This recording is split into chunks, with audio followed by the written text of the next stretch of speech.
Hello friends, welcome to Vino's crystal kitchen.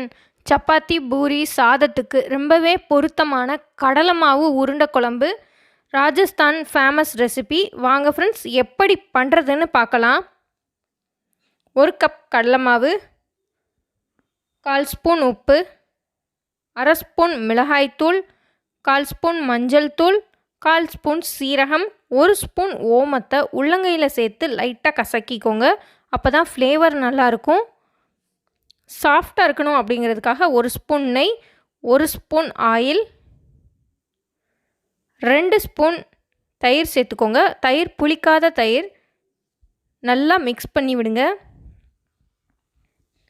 கூடவே கொஞ்சம் கொஞ்சமாக தண்ணி சேர்த்து சப்பாத்தி மாவை விட சாஃப்டாக பசைஞ்சுக்கோங்க. இந்த மாவை 4 உருண்டைகளாக பிரிச்சுட்டு இந்த ஷேப்பில் நீங்கள் செஞ்சுக்கோங்க. இதே மாதிரி எல்லாத்தையும் ரெடி பண்ணிடலாம். 800 ml தண்ணி சேர்த்துக்கோங்க. தண்ணி நல்லா ஹீட் ஆனதும் நம்ம ரெடி பண்ண கடலை மாவை உள்ளே சேர்த்துருங்க. மூடி வச்சு ஒரு 7 நிமிஷம் நல்லா ஹை ஃப்ளேமில் கொதிக்க விடுங்க.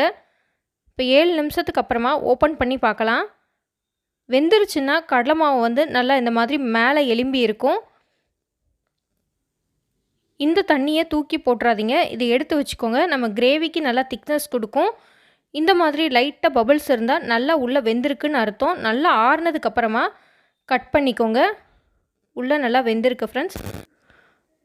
ஆயில் நல்லா ஹீட் ஆனதும் நம்ம கட் பண்ண கடலை மாவு பீசஸை ஆயிலில் நல்லா ஃப்ரை பண்ணிக்கோங்க. இந்த கிரேவிக்கு ஆயிலில் ஃப்ரை பண்ணாமல் கூட சேர்க்கலாங்க. அடிக்கடி திருப்பி விடுங்க. அப்போ தான் ஈவனாக குக் ஆகும். இந்த மாதிரி 2 சைடும் நல்லா கலர் சேஞ்ச் ஆனதுக்கப்புறமா ஒரு பிளேட்டில் எல்லாத்தையும் மாற்றிடுங்க. மீதமுள்ள பீசஸையும் இதே மாதிரி ஃப்ரை பண்ணி எடுத்துக்கோங்க. 2 சைடும் நல்லா கலர் சேஞ்ச் ஆயிடுச்சு. இப்போ தனியாக எடுத்து வச்சுக்கோங்க. 200 ml புளிக்காத தயிர், 1/4 ஸ்பூன் மஞ்சள் தூள், 1/2 ஸ்பூன் மிளகாய்த்தூள், 2 ஸ்பூன் தனியாத்தூள், 1 ஸ்பூன் கஸ்தூரி மேத்தி, காய்ந்த வெந்தய இலைகள். காய்ந்த வெந்தய இலைகள் சேர்த்தா ஃப்ளேவர் நல்லாயிருக்கும். சேர்க்காம கூட நீங்கள் செய்யலாம் ஃப்ரெண்ட்ஸ். 3 ஸ்பூன் நல்லெண்ணெய், 5 பல் பூண்டு, ஒரு சின்ன துண்டு இஞ்சி, 1 பச்சை மிளகா பொடியாக கட் பண்ணது, லைட்டாக கலர் சேஞ்ச் ஆனதும் 2 மீடியம் சைஸ் ஆனியன் பொடியாக கட் பண்ணது, தேவையான அளவு உப்பு சேர்த்து நல்லா மிக்ஸ் பண்ணிக்கோங்க. ஆனியன் இந்த அளவு வெந்ததுக்கப்புறமா நம்ம தயிர் சேர்த்து நல்லா கலந்து விடுங்க.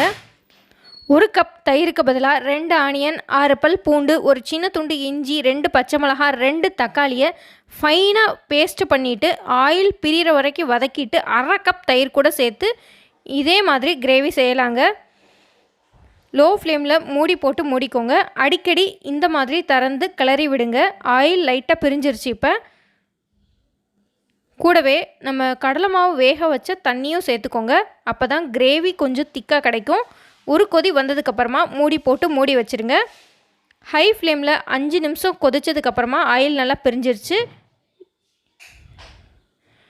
ஃப்ரை பண்ண கடலை மாவு உருண்டைகளையும் சேர்த்து கலந்து மூடி போட்டு ஒரு 3 நிமிஷம் மீடியம் ஃப்ளேமில் வச்சு கொதிக்க விடுங்க. கிரேவி நல்லா திக்காயிருச்சு. கடைசியாக கொத்தமல்லி இலைகள் தூவிட்டு பரிமாறிடலாம். சப்பாத்தி பூரி சாதத்துக்கு ரொம்பவே பொருத்தமான ராஜஸ்தான் கிரேவி ரெடி ஆயிடுச்சு. சாப்பிடும்போது காராச்சேவை சால்னால் சேர்த்து சாப்பிட்ட ஒரு ஃபீல் இருந்ததுங்க. ரொம்ப சூப்பராக இருந்தது. நீங்களும் இந்த ரெசிப்பியை வீட்டில் ட்ரை பண்ணி பார்த்துட்டு உங்களோட அபிப்பிராயத்தை என்னோட கமெண்ட் பாக்ஸில் தெரிவிங்க. இந்த வீடியோ பிடிச்சிருந்தா லைக் பண்ணுங்கள், ஷேர் பண்ணுங்கள். ஃபஸ்ட் டைம் பார்க்குறவங்க வினோஸ் கிறிஸ்டல் கிச்சனுக்கு மறக்காமல் சப்ஸ்கிரைப் பண்ணுங்கள். அடுத்து மாம்பழம் ரெசிபியோட நான் உங்களை சந்திக்கிறேன். Bye bye friends.